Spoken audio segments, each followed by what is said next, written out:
Welcome to Udo TV. This time we're diving deep into developing your personal health plan, morning elixir for overall health and wellness. Mm, We're looking at this really interesting combination you hear about: lemon or lime, sea salt, coconut oil, honey, curcuma, garlic, ginger, cayenne, sodium bicarbonate, maybe some fruit.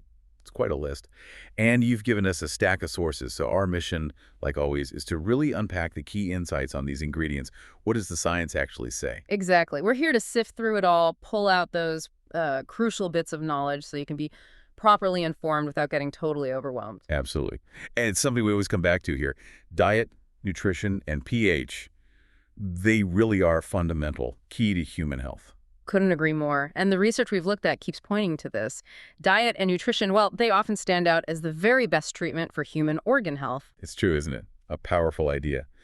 And, natural remedies often work with your body. They're similar to your own systems, supporting healthy function.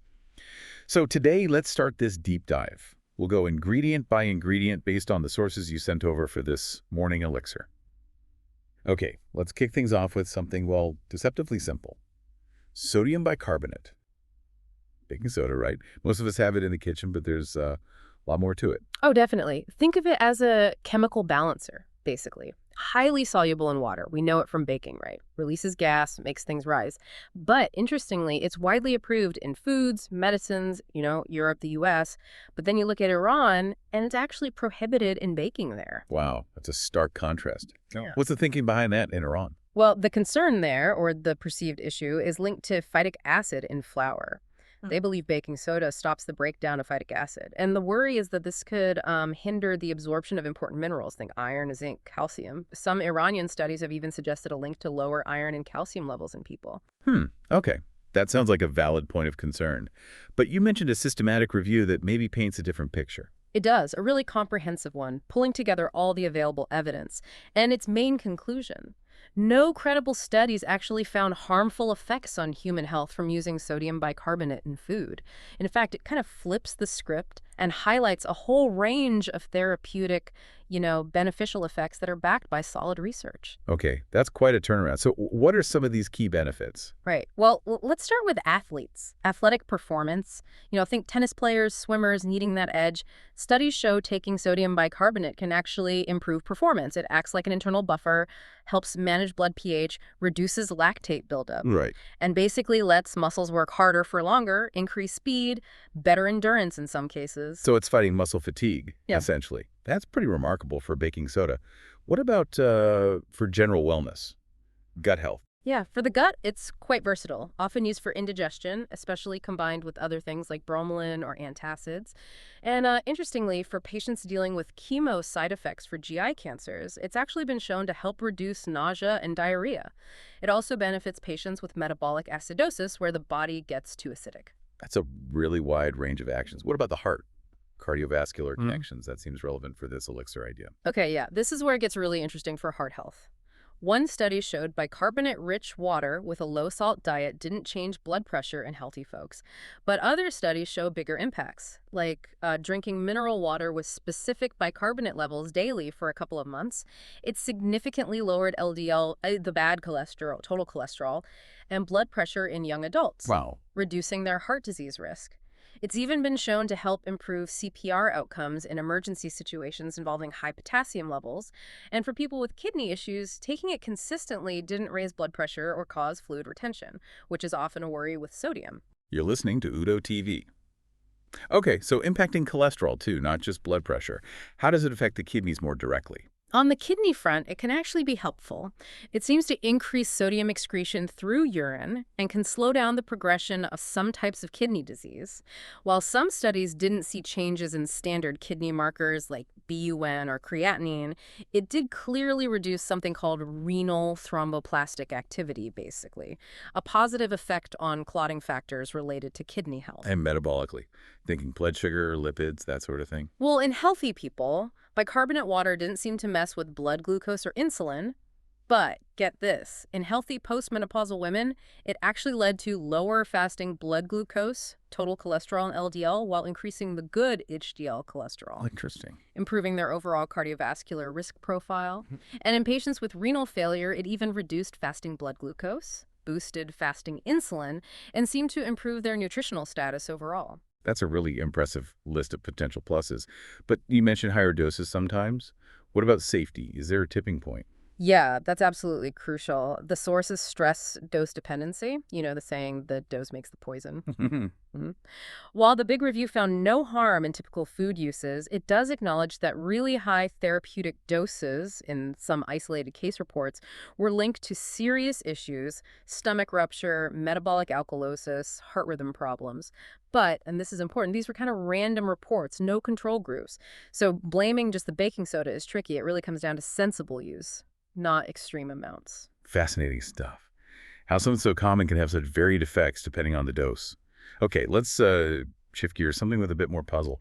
Cayenne pepper, that vibrant red spice known for its heat. Right, cayenne. Capsicum annuum cayenne group. Scientifically, it's in the nightshade family, which is in the same family as bell peppers, jalapenos, even potatoes and tomatoes. The plant itself grows maybe 3 to 5 feet tall, little cream-colored flowers, and these long pods that turn that bright red when they're ready. And the heat. What gives it that characteristic kick? That's all down to a compound called capsaicin. The red color, though, that comes from carotenoids like capsanthin and capsaruven. And just to give you a sense of the heat level, on the Scoville scale, the SHU scale cayenne sits around 30,000 to 50,000 SHU, so way hotter than a bell pepper, which is 0, or a jalapeno at maybe 5,000 SHU. But, still much milder than something like a habanero, which can blast past 100,000 SHU easily. Quite a range. And its history is incredibly long, right? Oh, yeah. Thousands of years. Ethnobotanists figure it was used way back, maybe 8,000 years ago, in early Mexican and Central American cultures. For food, yes, but also for medicine. So with that ancient medicinal lineage, how is it used today, beyond just adding spice to food? Well, it's still used medicinally, though, of course. Always best to talk to a healthcare provider before trying herbal stuff. This is just for educational context. Topically, you see it in creams and things for arthritis, muscle aches, sprains. Internally, it's seen as having antifungal, anti-irritant, even antibacterial properties. So you might find it in remedies for things like stomach upset, ulcers, maybe coughs, colds, sore throats, general GI issues, and a little trivia: pepper spray. Derived from cayenne. Okay, so from cayenne's heat, let's move to what the sources call the golden element in this elixir: curcuma. Or really curcumin. Its history is just massive. Right, it really is. Curcumin, polyphenol, right? The beneficial plant compound from turmeric, Curcuma longa, used for millennia in traditional systems like Ayurveda, especially India and China. And not just medicine, 2,000 years in Asian cooking, cosmetics, even dyeing fabrics. And beyond that rich history, the science today shows it has this amazing range of pharmacological effects. It's anti-inflammatory, a potent antioxidant, neuroprotective for the brain, and even shows promise in cancer prevention and treatment, chemopreventive and chemotherapeutic activity. It's a real multitasker. Okay, let's unpack those powers. The anti-inflammatory action seems key. How does that work? Yeah, it's quite remarkable. Animal studies show it can reduce swelling, sometimes as effectively as drugs like cortisone. It works by basically interfering with a key inflammation pathway in your cells, the NFKD pathway. It dampens that down. This gives it chondroprotective properties, meaning it protects cartilage. That's why there's so much interest for things like osteoarthritis and other joint problems. That's powerful. And as an antioxidant, how does it fight off damage? It's a strong, free radical scavenger. Basically, it neutralizes those unstable molecules that damage your cells. It can also bind to metals like iron and copper. It's an iron chelator, which is another way it helps prevent oxidative stress. Based on analysis, an effective antioxidant dose seems to be around 645 milligrams a day. You're listening to Udo TV. And what about those more serious areas like cancer or brain health? Right, a lot of research is happening there. For different cancers, prostate, breast, pancreatic clinical trials have looked at doses anywhere from half a gram up to 8 grams daily. And for the brain, it shows neuroprotective potential in things like depression and also age-related diseases like Alzheimer's and Parkinson's. Trial doses there have ranged from maybe 500 milligrams twice a day up to 4 grams daily. Still lots to learn, but definitely promising. Okay, impressive potential. What about safety? Is it generally well tolerated? Generally, yes. Humans seem to tolerate it quite well, even at pretty high oral doses, like up to 12 grams a day in some studies. But like anything potent, very high doses over long periods have occasionally led to mild side effects: nausea, diarrhea, headache, rash, that kind of thing. There's also some complex scientific debate about potential DNA interactions at very high levels, but overall, the safety profile for typical use looks good. So, powerful stuff, mostly safe. But you mentioned this huge challenge: bioavailability. Curcumin just doesn't get absorbed well. Why is that such a big problem? Yeah, it's the Achilles heel, really. It's like having a miracle cure that can't get into your body to work. Curcumin is barely soluble in water, so when you eat it, very little gets absorbed through your gut. What does get absorbed gets metabolized super fast and cleared out of your system quickly. The end result, tiny amounts actually reach your blood and tissues. That severely limits its therapeutic potential, no matter how amazing it is in a lab dish. That is a major hurdle. So how are scientists tackling this? What are the clever ways they're trying to boost its bioavailability? Well, there are quite a few smart strategies now. One of the earliest and still common is using natural helpers, or adjuvants. Piperine from black pepper is the classic example. Piperine basically interferes with the enzymes that break down curcumin, and it blocks a protein pump that kicks curcumin out of cells. So more curcumin hangs around for longer. And does it actually work? Do studies show a difference? Oh, absolutely. Big difference. One key study found that taking 2 grams of curcumin with just 20 milligrams of piperine increased the amount absorbed into the bloodstream by 20 times. 20. Clinically, combinations like 500 milligram curcumin with 5 milligram piperine have shown benefits for things like non-alcoholic fatty liver disease, improving liver markers, and reducing inflammation. Okay, piperine is one helper. Are there others, maybe from turmeric itself? Yes, another approach uses turmeric essential oil. It's rich in compounds called termerones. These termerones also seem to help increase curcumin absorption in the gut. There's a patented formula, BCM 95CG, that combines curcuminoids and termerones. It showed almost 7 times higher levels of free, active curcumin in the blood compared to standard curcumin. Trials using it have shown improvements in knee osteoarthritis symptoms and fewer side effects from NSAIDs. So natural helpers work. But what about more advanced formulation techniques, Yeah. like pharmaceutical approaches? Definitely. That's where a lot of the innovation is. Think smart packaging to improve solubility. For example, micellar curcumin, like the brand Novasol. It uses tiny structures called micelles, like little delivery vehicles, often made with gentle surfactants. Studies show this can boost total curcumin absorption dramatically, like 88 to 185 times higher.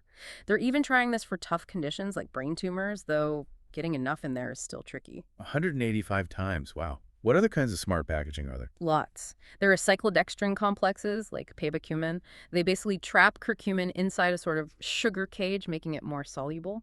That showed an 85-fold increase in absorption. Then you have hydrophilic carriers, like curcumin, which use things like PVP to help curcumin disperse better in water. That one showed a 136-fold increase in total absorption. So different ways to make it more water-friendly. Any other notable formulations? Oh yeah, quite a few more mentioned in the sources. Curcumin uses fenugreek fiber, which forms a gel to protect the curcumin and release it slowly. It showed good bioavailability increases and clinical benefits for things like artery stiffness and muscle recovery after exercise. There's BioCurc, using a lipid droplet technique, and Theracurmin, which is a nanoparticle dispersion. Theracurmin was detectable quickly in blood and showed promise for improving glucose tolerance and triglycerides in pre-diabetics. You're listening to Udo TV. That's impressive for something you can put in a drink.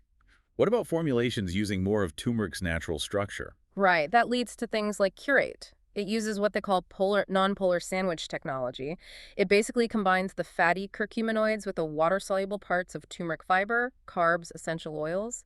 This natural matrix approach boosted bioavailability significantly, about 5.5 times better than standard, and performed better than some other enhanced formulas too. It also helped with muscle recovery. And what about mimicking the body's own fat transport systems, like liposomes? Exactly, liposomes, like the formulation Mariva. These are tiny bubbles made of phospholipids, similar to your cell membranes. They package the curcumin inside. While you might not see much free curcumin, the total amount getting into the system can be 18 times higher. Mariva has clinical data supporting its use for knee OA, reducing painkiller needs, improving diabetic eye issues, and even showing early promise in pancreatic cancer alongside chemo. And related to that are solid lipid nanoparticles, SLPs, like Longvita. These are stable, good for fat-soluble compounds like curcumin, and have also shown improved absorption of free curcumin. That was a really thorough look at making curcumin actually usable by the body. Hmm. Beyond these carriers, what's the absolute cutting edge nanotechnology. Yeah, the really cutting-edge stuff is in advanced nanoformulations. We're talking particles incredibly small, 1 to 100 nanometers, a billionth of a meter. These are exciting because they can potentially slip through the gut lining more easily, stop curcumin clumping up, and their huge surface area can speed things up. It's all about delivery by design, creating optimized systems. Can you give examples of these next-gen nanocarriers? Sure, you still have lipid-based ones like tiny micelles or slightly larger nanomulsions, often made with plant ingredients. Then there are biopolymer nanoparticles. Think biodegradable materials like PLGA, which can release curcumin in stages, or chitosan, which sticks to the gut lining better. There are even dendrimers complex, tree-like molecules being studied for better solubility and anti-cancer effects, and SMEDDs, self-microemulsifying drug delivery systems that form tiny emulsions right in your gut to boost absorption. And it sounds wild, but are they actually using metal nanoparticles? It does sound like sci-fi, but yes. Gold nanoparticles are being looked at. They're biocompatible, absorb well, and even have antimicrobial properties. Curcumin packaged with gold has shown promise for heart issues and targeting tumors. Silver nanoparticles paired with curcumin are effective against bacteria and have anti-inflammatory effects. Magnetic iron oxide nanoparticles, which are FDA approved, loaded with curcumin, have suppressed pancreatic tumors and boosted bioavailability. And even mesoporous silica nanoparticles, also FDA considered safe, enhance uptake and tumor killing in cancer models. Wow, okay, truly cutting edge. We focused on getting curcumin in, but what about its interaction with the gut environment itself, the microbiome? Yes, that's another fascinating layer. It's a two-way street. Your gut bacteria actually help metabolize curcumin, potentially creating other active compounds. And in return, curcumin seems to encourage the growth of beneficial bacteria, which helps strengthen your gut barrier and fight inflammation and oxidative stress locally and systemically. It's a really neat interplay. You're listening to Udo TV. Okay, from the super complex nanoscience of curcumin, let's pivot back to something seemingly basic. Sea salt. Kitchen staple, right. But is there really more to it than just flavor? There really is, and the sources make a key distinction. Natural sea salt isn't just sodium chloride like refined table salt. It keeps trace amounts of other minerals, magnesium sulfate, calcium sulfate, potassium chloride. Because of this, it usually has slightly less sodium chloride by weight compared to refined salt, which is nearly pure NaCl. So it's the mineral package deal, not just the sodium. The sources mentioned a really interesting study with dull, salt-sensitive rats. What did that show? Yeah, that study was crucial. These rats are bred to develop high blood pressure easily from salt. They fed groups either natural sea salt or refined salt. Here's the kicker. Even though refined salt had more NaCl, the rats actually ate more of the sea salt diets. They seemed to prefer the taste. This meant the total sodium intake ended up being pretty similar between the comparable groups, like 4% sea salt versus 4% refined salt. This is key because it isolates the effect of the type of salt, not just the amount of sodium. Right, that makes the comparison really meaningful. So what happened with their blood pressure? The results were pretty clear. The rats eating sea salt at both 4% and 8% levels had significantly lower systolic and diastolic blood pressure compared to the rats eating the equivalent refined salt diets. The group on the highest refined salt diet had really high blood pressure. The average rise in pressure was just much lower in the sea salt groups. A protective effect was evident. And what about their hearts? That was also really telling. Using echocardiography to look at the heart, they found the heart walls thickened hypertrophy, a sign of strain in the refined salt groups, in the high 8% sea salt group. But, and this is the important part, the rats on the 4% sea salt diet had normal heart measurements, similarly to the control group eating low salt. Even though their sodium intake was like the 4% refined salt group, it strongly suggests the sea salt lessened the heart strain compared to refined salt at similar sodium A levels. clear protective effect there. And the kidneys. They're so linked to blood pressure. Yeah, the kidney results were also striking. Looking at the tissue under a microscope, the refined salt groups showed clear signs of damage, like glomerulosclerosis, basically kidney disease. But the kidneys from the sea salt groups, they showed much less structural disruption. They looked much more normal, healthier. Quantitatively, their damage scores were significantly lower. It confirms the idea that natural sea salt seems much less damaging to the kidneys, especially under high salt conditions. So clear benefits for heart and kidneys compared to refined salt. How does sea salt manage this? What's the mechanism? The most likely explanation, based on the sources comes back to those trace minerals: potassium, calcium, magnesium. Potassium, for example, is well known to influence blood pressure. Higher potassium intake is linked to lower pressure, even if sodium intake is high. And calcium and magnesium. Calcium helps blood vessels relax, which lowers pressure. Higher calcium intake is linked to lower systolic pressure. Magnesium deficiency can actually increase blood pressure. Supplementing with magnesium can lower it, partly by acting like a natural calcium channel blocker and improving blood vessel function. So fundamentally, the type of salt matters because that mineral profile seems to significantly impact blood pressure and how your organs handle the sodium load. Now, we should mention the sources for this specific deep dive listed other things in the Elixir name: lemon, lime, coconut oil, honey, garlic, ginger, maybe fruit. Right. And while one source briefly mentioned lime water with salt as a natural electrolyte boost, it's really important for you, the listener, to know that the detailed scientific sources we were given to work from for this episode didn't really dig into the specific health benefits or mechanisms for lemon, coconut oil, honey, garlic, ginger, or the general fruit part, not with the same level of detail we found for the baking soda, cayenne, curcumin, and sea salt. So we have to stick to what the provided science tells us for this deep dive. Well, this has been really illuminating, taking seemingly simple kitchen items and seeing the surprising depth of health potential. We've covered the unexpected benefits of sodium bicarbonate, the, ancient power but modern uses of cayenne, the incredible science behind making curcumin actually work in the body, and the protective side of natural sea salt thanks to its minerals.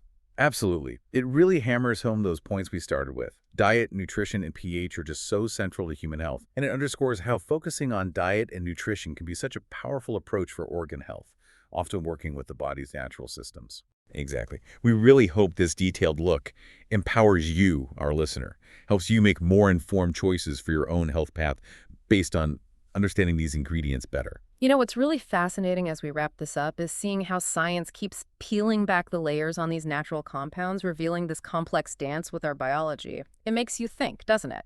So here's a thought to leave you with. How might a deeper grasp of these subtle differences in common ingredients, guided by solid science, change not just how you approach your own health, but maybe even shift the future of how we think about holistic